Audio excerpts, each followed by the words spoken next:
Remember when summer meant roller coasters, funnel cakes, and fireworks? Those days are disappearing fast. Across America, the parks that built our childhoods are shutting their gates for good. Empty lines, cracked pavement, silence where music once played. This isn't nostalgia, it's a warning. 3 beloved parks are vanishing, and the reasons go way beyond money. It's about attention, culture, and what we value now. Because if places built for joy can't survive anymore, what does that say about the rest of us? Number 3, Dixielandon Theme Park. There are places that were built on laughter, heat, and the hum of summer nights. Dixielandon in Baton Rouge, Louisiana, was one of them. A bright local landmark where families once lined up for the Ferris wheel after work, and teenagers learned what freedom felt like under neon lights. But by the summer of 2025, the lights dimmed for good. The park's owner confirmed what locals already suspected. Dixielandon had lost its crowd, its rhythm, and finally its reason to exist. After barely 8 operating days that year, the gates locked permanently. The numbers tell their own quiet story. When the park opened in 1999, it stood beside its sister water park, Blue Bayou, drawing thousands of visitors from across the Gulf region. At its height, it offered 26 dry rides, including 3 full roller coasters, a log flume, and a swing tower that cut the Louisiana air like a pendulum. The park spread over roughly 40 acres, with the water park expanding another 70. But that scale, once its strength, became its burden. The heat, the insurance costs, and the slow bleed of attendance turned it from a playground into an anchor. On June 2nd, 2025, ownership made it official. The gates would not reopen. Every closure begins with a decline you can feel before you can measure it. For Dixielandon, the warning signs came early. The ticket lines that used to stretch into the parking lot shrank year by year. Concession stands stayed shuttered on weekdays. Maintenance crews were reduced to a skeleton team. The laughter was replaced by wind across empty asphalt. Even when the rides still stood, looping steel frozen against a sunset sky, there was a sense of unease, as if the park itself knew its days were numbered. Locals remember the smell of fried dough drifting over the midway, the hum of the Galaxy coaster, the shimmer of lights reflected off the nearby bayou. Those details mattered more than attendance charts. They were the heartbeat of Baton Rouge summers. For working families, it was the weekend escape that didn't require a flight or a fortune, just a wristband, a funnel cake, and a little time. But time ran out, as it always does when upkeep meets apathy. Once new construction stalled, paint faded, and safety updates lagged behind industry standards. It became clear. The park was outmatched by modern entertainment and outpaced by digital distraction. The irony is that the mechanical bones of Dixielandon were solid. The Galaxy coaster, imported decades ago, still had the same tight curves and sudden drops that defined regional amusement parks in the late 20th century. Its rides were simple, hand-operated, reliable, but simplicity stopped being a selling point once competitors introduced high-tech attractions and virtual reality experiences. The park's legacy rides, once symbols of courage, became relics. Each season, a few more bolts rusted, a few more seats stayed empty, and the charm of small-town thrills faded beneath the cost of keeping them safe. Economic pressure did the rest. The regional economy around Baton Rouge shifted toward industrial work and logistics hubs, leaving fewer families with time or disposable income for leisure parks. Weather also played its part. Repeated hurricane threats and unpredictable summer storms made outdoor operations costly. Even when skies cleared, fear of the next storm lingered. Visitors dropped, but insurance premiums rose. The balance sheet stopped making sense. When ownership announced the final closure, there was no grand farewell, no fireworks, no last ride ceremony. Just a press statement confirming what everyone already knew. The land will likely be repurposed rumors range from commercial development to storage lots. But for those who grew up within earshot of its music, no replacement will match the memory. Because a theme park isn't just machinery or acreage, it's the echo of shared time. It's where generations overlapped, parents became kids again, and local pride wore the scent of cotton candy and asphalt.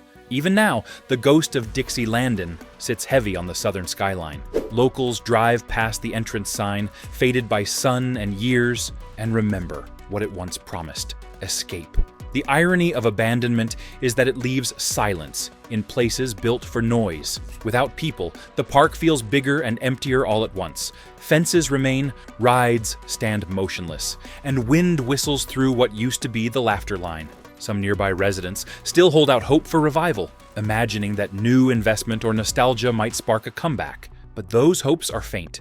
Reopening an amusement park isn't like unlocking a door. It requires millions in maintenance, new safety inspections, and a cultural shift back toward in-person fun. In an age when screens have replaced scenery that may be too high a hill to climb, still, Dixielandin represents more than failure.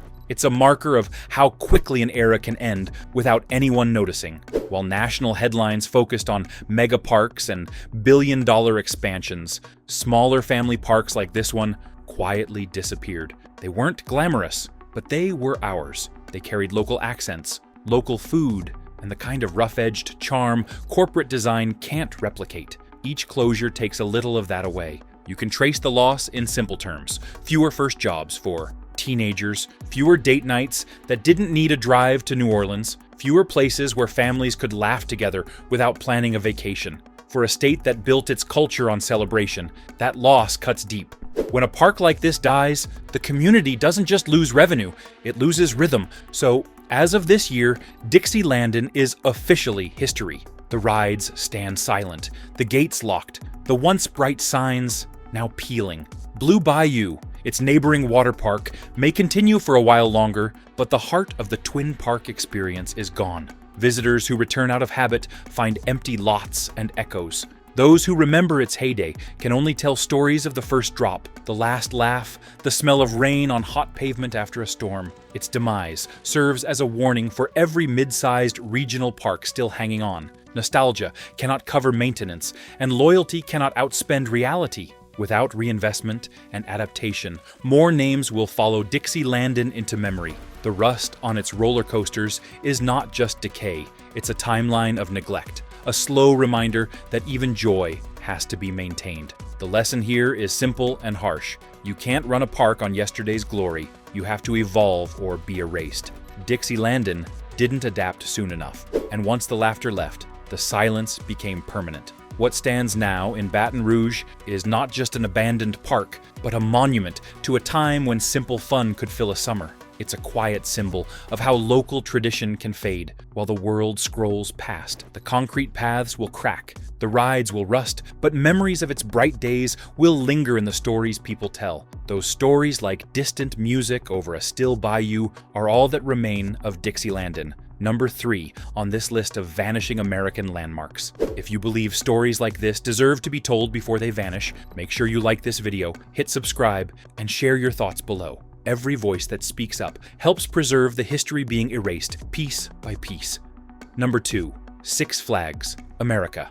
Every generation has a landmark that defines its idea of thrill, pride, and community. For families across the Mid-Atlantic, that place was Six Flags America, a park built on sweat, steel, and summer heat. It opened its gates in the early 1970s and grew into a full-scale playground of roller coasters, shows, and fireworks. But after 5 decades of climbing tracks and dropping hearts, it now stands on the edge of silence. Attendance has fallen year after year, and the park's parent company has confirmed that operations will end at the close of the 2025 season. The gates that once welcomed millions will soon be locked, leaving only echoes of laughter drifting through the empty parking lots. In its prime, Six Flags America stretched across more than 500 acres near Bowie, Maryland, with over 130 acres developed for rides and attractions. It ran 8 major roller coasters, 28 additional rides, and hosted thousands of workers every summer. From the first wooden tracks of the Wild One, built long before the modern era, to the gleaming red steel of Superman, Ride of Steel, this park embodied American engineering on a family scale. It wasn't Disneyland, and it didn't pretend to be. It was real, loud, and proud, built for the working class who wanted a weekend escape without the luxury price tag. But time has a way of humbling even the strongest structures. The same wooden coaster that once defined the skyline now creaks with age, its boards swollen from decades of Maryland humidity. The splash rides stand dry for maintenance that never came. Walkways once alive with music and motion are littered with cracked paint and silence. Visitors who return after a few years away often describe the experience as walking through a ghost of their childhood. The rides are still there, but the life is gone.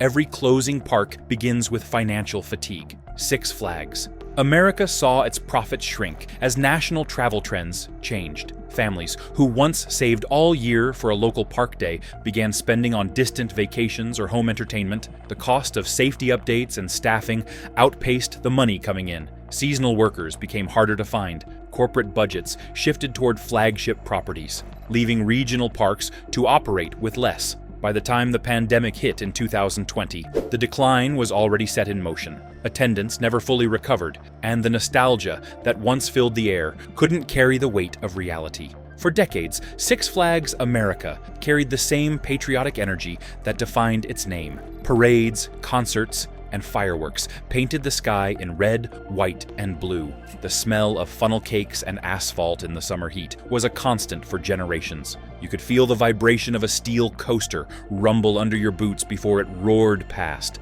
Parents brought kids, those kids grew up, and some returned with children of their own. That cycle is what gave the park its heartbeat. But now that rhythm has slowed to a crawl. Walk through the main gates today, and you'll see remnants of that era. The faded banners, the unmanned concession stands, and the same carousel music looping through empty air. Even during Halloween and summer events, attendance has dwindled to a fraction of what it once was. Where lines once wrapped around corners, now a handful of guests stroll without hurry. The spark that once drew crowds has burned low, replaced by a quiet sense of farewell. The reason isn't mystery, it's momentum. Big theme parks demand constant reinvention. Rides must evolve, technology must dazzle, and every corner must feel new. Six Flags. America fell behind that curve. Its newest major coaster debuted more than a decade ago. While other parks introduced immersive lands and virtual attractions, this one kept repeating the past. Nostalgia became its only product. But nostalgia without upkeep is a losing bet. The audience aged, the novelty faded, and the competition outspent them. Corporate decisions played their part as well. In recent years, the parent company shifted toward fewer, larger parks that could host high-volume tourism. Smaller regional parks were left to fend for themselves, with thinning budgets and less media attention. Six Flags. America became a casualty of scale, too big to feel local, too small to compete nationally. When the 2025 closure was announced, locals expressed anger but little surprise. Many had seen it coming for years. Still, there's something haunting about walking through a park that knows it's dying. The workers who remain keep smiles on their faces, but they can feel the countdown. Seasonal decorations still go up, but with less energy. Shops sell end-of-season merchandise at steep discounts. The music still plays, but beneath it all is an ache, an awareness that this might be the last time anyone hears it echo across those wide Maryland skies. It's not just an economic story, it's cultural. Six Flags. America stood as a working-class institution, a reminder that joy didn't need luxury to matter. It represented family weekends, local pride, and the raw simplicity of summer. When it goes, it leaves behind a hole that no streaming service or shopping mall can fill. Its closure marks another piece of physical America, giving way to the digital one-a-trade few would call fair. The irony is that some of its rides still run flawlessly. Superman, Ride of Steel, Joker's Jinx, and The Wild One continue to deliver the same rush they did 20 years ago. But without crowds, even perfection feels hollow. The physics haven't changed, but the meaning has. A coaster without screams is just machinery in motion. Locals worry what comes next. The land is valuable, sitting near highways and development zones. Most expect it to be leveled and repurposed, likely for warehouses or commercial use. That's how entertainment ends these days, not with fireworks, but with bulldozers. The bright colors of the Midway will give way to gray concrete, and the hum of laughter will be replaced by the grind of truck tires. For those who grew up here, the closure feels personal. They remember the first rides, the sticky hands from cotton candy, the thrill of fireworks on humid nights. They remember the way the sun hit the pavement in late afternoon, and how it smelled like adventure. Losing the park means losing a chapter of their own story. That emotion doesn't show up on balance sheets, but it lingers long after the accountants move on. There's also a quiet lesson in the park's fall. Entertainment no matter how strong its brand, depends on community. Six Flags. America thrived when local families felt connected to it, when it represented their summers, their milestones, their shared space. Once that connection frayed, the park became just another business. When that happened, its fate was sealed. In a few months, the gates will close for the last time. The rides will be disassembled, the signage removed, and the grounds fenced off. For a while, nature will reclaim what industry left behind. Grass will push through cracks in the pavement, and vines will wind up rusted metal. Then the demolition will begin, quiet and methodical, until nothing remains but memory. Six Flags. America was never perfect, but it was real. It was built by hand, run by heart, and remembered by generations who knew how to find joy in the simple act of being together. When the lights go out there for good, it will mark more than the end of a park. It will mark another corner of American tradition fading away, another place where laughter, motion, and community once lived, now traded for silence. And that silence will echo far beyond Maryland's borders, reminding us how quickly a part of our shared landscape can disappear when we stop showing up. If you've stayed with me this far, subscribe now so you don't miss what's coming next. The last one on the list reveals the most heartbreaking shutdown yet, and it's a story every American who values legacy and truth needs to hear. Number 1, California's Great America. Across 5 decades of California history, there stood a park that mirrored the optimism and ambition of its state. California's Great America, nestled in the heart of Santa Clara, opened its gates in the spring of 1976, carrying a promise that every visit would feel like freedom. It was built during an era when leisure meant something tangible: wooden coasters, neon lights, and the smell of popcorn riding the wind off San Francisco Bay. But after nearly half a century, that legacy now faces its sunset. The park's lease will expire on June 30th, 2028, and while its rides still move, the countdown toward closure has already begun. In its early years, California's Great America was a showcase of scale and precision. It stretched across 100 acres, operated with more than 40 major rides, and boasted roller coasters that drew thrill seekers from every corner of the state. At its height, the park welcomed over 2 million guests annually. It was a living symbol of the West Coast's mid-century dream, a place where the golden age of American amusement found its Pacific home. Families would line up at dawn for the latest attraction, and teenagers would measure their courage in the shadow of wooden beams and steel loops that glowed under a California sunset. The rise of this park mirrored the rise of the region itself. Silicon Valley grew around it, first as farmland turned into office parks, then into glass towers filled with ambition. Through it all, the park remained a constant reminder that joy didn't require a stock portfolio or a startup. It required a ticket, a laugh, and a day beneath the sun. But as land values soared and corporate priorities shifted, even joy found itself priced out. Shenva, 2022, the park's owner sold the land to a logistics developer for more than $300 million. The announcement was simple. Operations would continue for a few years, then wind down. For locals, it was the beginning of the end. Every corner of the park tells a story.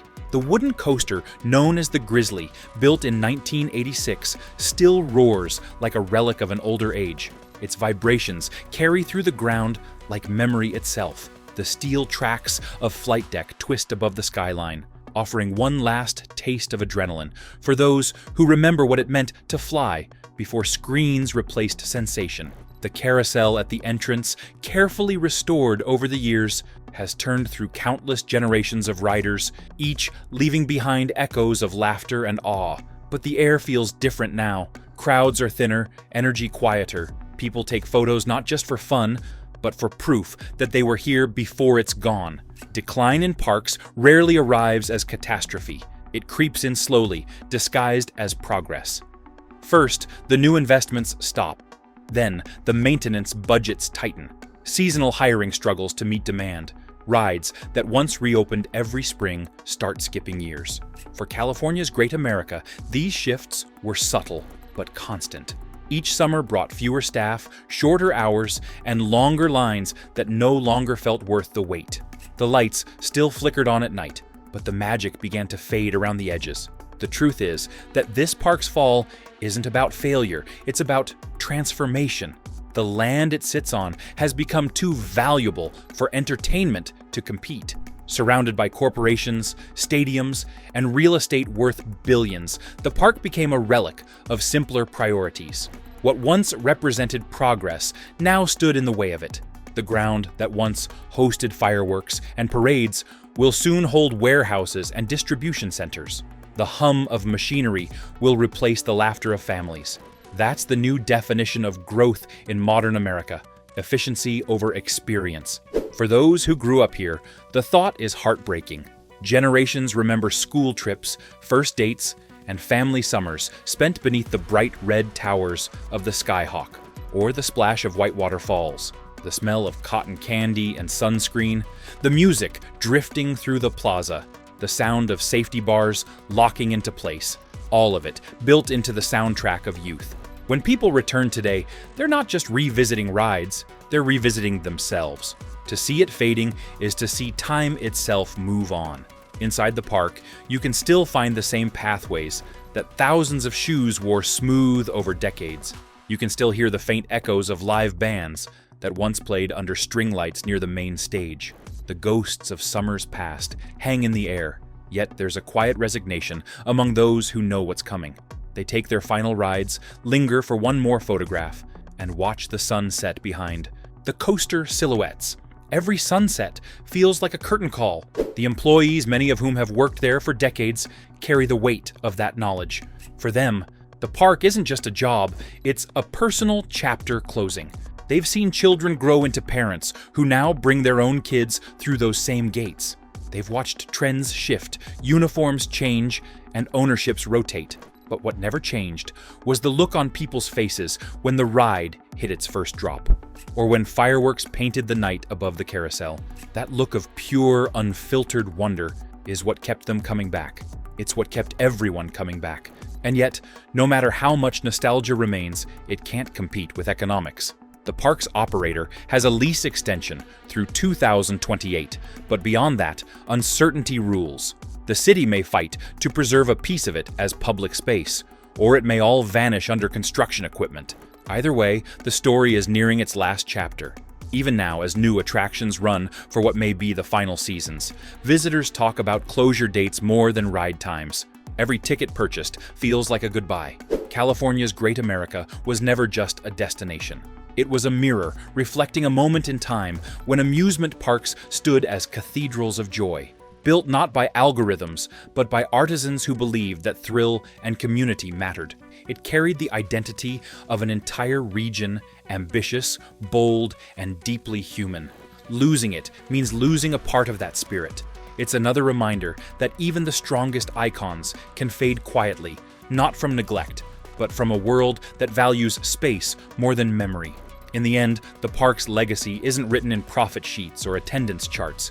It's written in every shared laugh, every photo under the carousel lights, every scream that echoed off the steel curves of the Grizzly.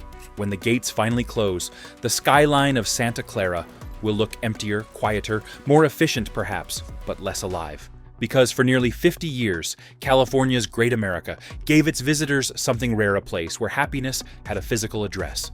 Soon, that address will be gone, but its memory will remain in the hearts of those who once stood in its shadow, watching the fireworks burst above a park that truly earned its name. These parks may be gone, but the memories don't have to be. If you ever rode their coasters, watched fireworks over the Midway, or just remember what those summers felt like, drop your story in the comments. Let's keep those moments alive while we still can. If this hit you like it hit me, give the video a like. It helps more people see what's really disappearing. And if you care about the stories America's forgetting, make sure you subscribe. We've got more truth coming soon.